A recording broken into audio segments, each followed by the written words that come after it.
Breaking news చూస్తున్నారు. నారాయణపేట జిల్లాలో ఘోరం చోటు చేసుకుంది. మాగనూరు ప్రభుత్వ పాఠశాలలో ఫుడ్ పాయిజన్ జరిగింది. ప్రభుత్వ పాఠశాలలో 100 మంది విద్యార్థులు అస్వస్థకు గురయ్యారు. దీంతో పాటు 8 మంది పరిస్థితి ఆరోగ్యం విషమంగా ఉంది. మక్తల్ ప్రభుత్వ ఆసుపత్రికి తరలించారు. ఘటనపై ఆందోళన వ్యక్తం చేశారు. ముఖ్యమంత్రి రేవంత్ రెడ్డి విద్యార్థులకు మెరుగైన వైద్యం అందించాలంటూ ఆదేశించారు. ఘటనపై సమగ్ర నివేదిక అందించాలని కలెక్టర్ను ఆదేశించారు ముఖ్యమంత్రి. దానికి సంబంధించిన బ్రేకింగ్ న్యూస్ చూస్తున్నారు. ఇటు నారాయణపేట జిల్లాలో ఘోరం జరిగింది. మాగనూరు ప్రభుత్వ పాఠశాలలో ఫుడ్ పాయిజన్ జరిగింది. ప్రభుత్వ పాఠశాలలో 100 మంది విద్యార్థులు అస్వస్థతకు గురయ్యారు. 8 మంది పరిస్థితి విషమంగా ఉంది.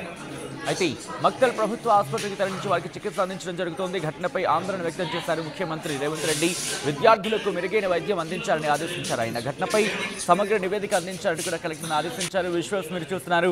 హాస్పిటల్కి చేరుకున్నారు విద్యార్థులు. వాళ్ళని చేర్పించి అక్కడ ట్రీట్మెంట్ అందిస్తున్నారు. ఒకరు కాదు, ఇద్దరు కాదు, ఏకంగా 100 మంది విద్యార్థులు వాళ్ళు అస్వస్థకు గురయ్యారు. కలుషిత ఆహారం అంటూ కూడా ఇక్కడ ఈ అంశానికి సంబంధించి, ఎందుకంటే ఒక్కసారి ఆ విద్యార్థుల పరిస్థితి చూడండి. ఒకరు కాదు, ఇద్దరు కాదు, 100 మంది అంటే కనుక ఎటువంటి సినారియో ఉంటుంటుంది అనేది. మధ్యాహ్న భోజనం వికెట్టించిందంటూ కూడా అక్కడ కొంతమంది చెప్పడం జరుగుతోంది. ఈ నేపథ్యంలోనే గుడ్లు సాంబారుతో వాళ్ళు మధ్యాహ్నం భోజనం చేశారు. ఆ తర్వాత ఒక్కొక్కరు కూడా అస్వస్థకు గురవుతూ వచ్చారు. దీంతో వాంతులు విరోచనాలు వారికి ప్రారంభమయ్యాయి. ఈ నేపథ్యంలో వెంటనే అక్కడ అలర్ట్ అయ్యారు సిబ్బంది. పరిస్థితి అదుపు దాటకుండా ఉండకముందే వాళ్ళని హాస్పిటల్కి చేర్పించే ట్రీట్మెంట్ అందించే ప్రయత్నాలు జరుగుతున్నాయి. ఈ విజువల్స్లో మీరు చూస్తున్నారు. కొంతమంది తల్లిదండ్రులు ఈ విషయం తెలిసింది వెంటనే హుటాహుటిన ప్రభుత్వ ఆసుపత్రికి చేరుకున్నారు. మీరు చూడొచ్చు.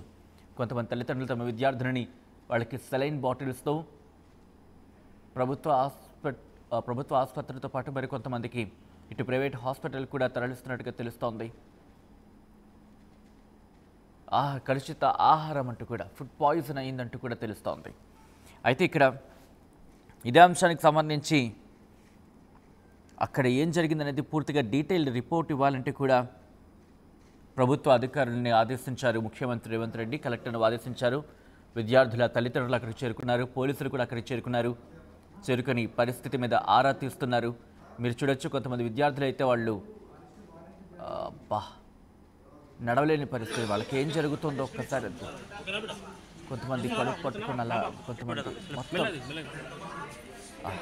చాలా నిజంగా చాలా ఇటువంటి విజువల్స్ చూస్తూ ఉంటే గుండె తరుక్కుపోతూ ఉంటుంది. ఎందుకంటే ప్రభుత్వ పాఠశాలలో విద్యార్థులకి ఇలా జరిగితే ఏం పరిస్థితి అంటూ కూడా. ఇదే అంశానికి సంబంధించి మరింత సమాచారం మా ప్రతినిధి మణికంఠ అందిస్తారు. మణికంఠ,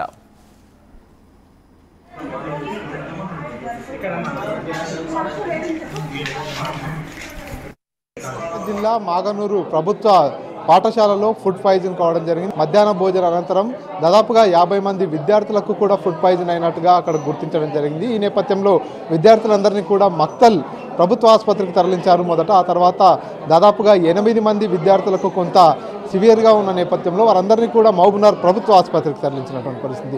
సో ఒక్కొక్కరుగా ఎవరైతే ప్రభుత్వ పాఠశాలలో ఫుడ్ పాయిజన్ అయినటువంటి విద్యార్థులు ఉన్నారో వారందరినీ కూడా ఇప్పుడు మహబూబ్నగర్ జనరల్ ఆసుపత్రికి తరలించడం జరిగింది. చూస్తున్నాం విజువల్స్లో కూడా పూర్తిగా పిల్లలంతా కూడా మధ్యాహ్నం భోజనం చేసిన తర్వాతనే ఒక్కొక్కరుగా కొంతమంది స్పృహ కోల్పోవడం, కొంతమంది వాంతులు విరేచనాలు చేసుకోవడం, మరికొంతమంది విద్యార్థులు హెడ్ ఎక్ ఉందంటూ కూడా టేబుల్ పైనే పూర్తిగా పడుకున్నటువంటి పరిస్థితి. ఈ నేపథ్యంలోనే పూర్తిగా ఒక్కసారిగా పాఠశాలలో ఉన్నటువంటి ఉపాధ్యాయులంతా కూడా గుర్తించడం జరిగింది. విద్యార్థులకు ఫుడ్ పాయిజన్ లాంటి ఇబ్బంది ఏర్పడిందని గుర్తించిన నేపథ్యంలో వారందరినీ కూడా చికిత్స నిమిత్తం ప్రభుత్వ ఆసుపత్రికి తరలించారు. ఆ తర్వాత దాదాపుగా మహబూబ్నగర్ ప్రభుత్వ ఆసుపత్రికి ఇప్పటిదాకా 8 మంది విద్యార్థులు అయితే వచ్చి చేరారు. మరో 8 మంది విద్యార్థులను కూడా మహబూబ్నగర్ జనరల్ ఆసుపత్రికి తీసుకొని వస్తున్నటువంటి పరిస్థితి చూస్తున్నాం.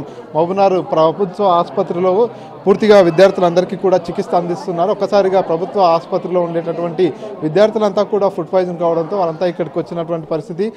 వారి పేరెంట్స్ కూడా కొంతమంది ఇక్కడికి వచ్చారు.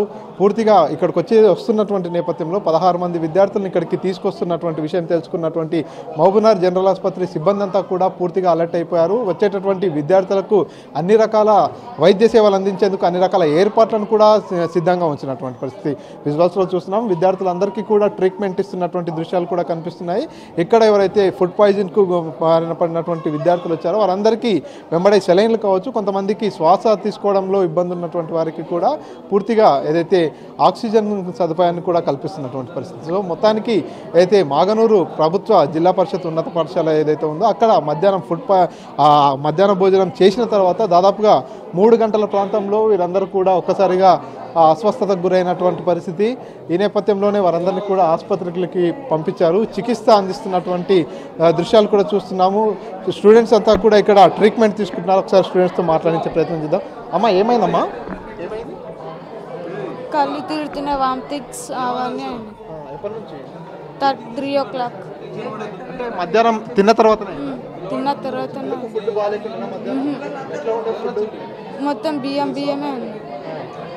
పప్పులా కారం అది లేకుండా నీళ్ళు లేకుండా అంతే. ఎగ్ ఏమన్నా ఇచ్చిర్రా? ఇచ్చింది. ఎగ్ కూడా బాగాలేదా?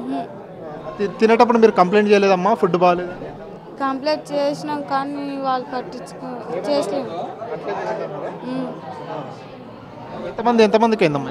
ఒక 30 numbers. 30 members. ఇప్పుడు నీకు ఎట్లుందమ్మా? ఓకేనా? ఓకే. వామిటింగ్స్ అయినా నీకు? చూస్తున్నాం విద్యార్థిని చెప్తుంది పూర్తిగా తనకు వామిటింగ్స్ కూడా అయినట్టుగా చెప్తున్నటువంటి పరిస్థితి. మధ్యాహ్నం భోజనం సరిగా ఉడకలేదు. ఆ తర్వాత ఎగ్ కూడా ఇచ్చారు భోజనంలో. ఆ ఎగ్ కూడా నాణ్యతగా లేదు. ఆ కారణంగానే పూర్తిగా కొంత అస్వస్థత అయింది, వామిటింగ్స్ కూడా అయ్యాయి అంటూ కూడా విద్యార్థి చెప్తున్నటువంటి పరిస్థితి. విద్యార్థి తల్లిదండ్రులు కూడా కొంతమంది ఉన్నారు. ఏం పేరు? శంకరప్ప సార్. ఏ ఊరు? కొత్తపల్లి సార్. ఏమైంది మీ పాపకి? ఏమైందన్న? నేను చేనకాడ ఉంటుంది సార్ అని చేనకాడ ఉంటే ఇంకా సిస్టర్ వాళ్ళు ఫోన్ చేశారు. శంకరప్ప ఎక్కడ ఉండాలి అంటే సార్ నేను వ్యవసాయం పని దగ్గర ఉన్నాను పత్తి పెడతామంటే మీ పాపకి జగ్గి వాంతులు అయినవి అర్జెంట్ ఎక్కడ ఉంటే తొందరగా 2 మీగరు అంటాను. సరే మేడం వస్తానని ఇంకా వచ్చాను సార్. వస్తే 5-6 సార్లు వాంతులు అయింది సార్. అయిన తర్వాత వచ్చి అడిగితే పాపను అడిగితే ఏమన్నా ఏమో ఎట్లయింది ఇంతమంది కంటే కొంత నానబాలు పడిన బువ్వ ఉడకని కోడిగుడ్డు ఇవన్నీ తినడం వల్ల ఇట్లా జరిగింది అని పాప వాళ్ళ పిల్లలంతా. ఇంకా సరే అనికేసి అక్కడ మొక్కలు ట్రీట్మెంట్ తీసుకుంటాము. ఇంకా సరిపోతే ట్రీట్మెంట్ మీరు మహబూబ్నగర్కి వెళ్ళండి అని ఇక్కడ రాస్తారు. ఇక్కడ వచ్చేస్తాం. సో చూస్తున్నాం మొత్తానికి ఏదైతే మధ్యాహ్నం ఫుడ్ తీసుకున్న తర్వాతనే ఇదంతా కూడా కొంత అస్వస్థతకు గురైనట్టుగా కూడా పేరెంట్స్ కావచ్చు పిల్లలు కూడా చెప్తున్నటువంటి పరిస్థితి. ఉడకని అన్నంతో పాటు ఏదైతే మధ్యాహ్న భోజనంలో ఎగ్స్ పెట్టడం జరిగింది. ఆ ఎగ్స్ కూడా నాణ్యతగా లేని కారణంగానే ఇదంతా జరిగింది అంటున్నారు. సో మొత్తం చూస్తున్నాం విజువల్స్లో కూడా పూర్తిగా ఎవరైతే విద్యార్థుల దగ్గర స్థానికంగా ఉండేటటువంటి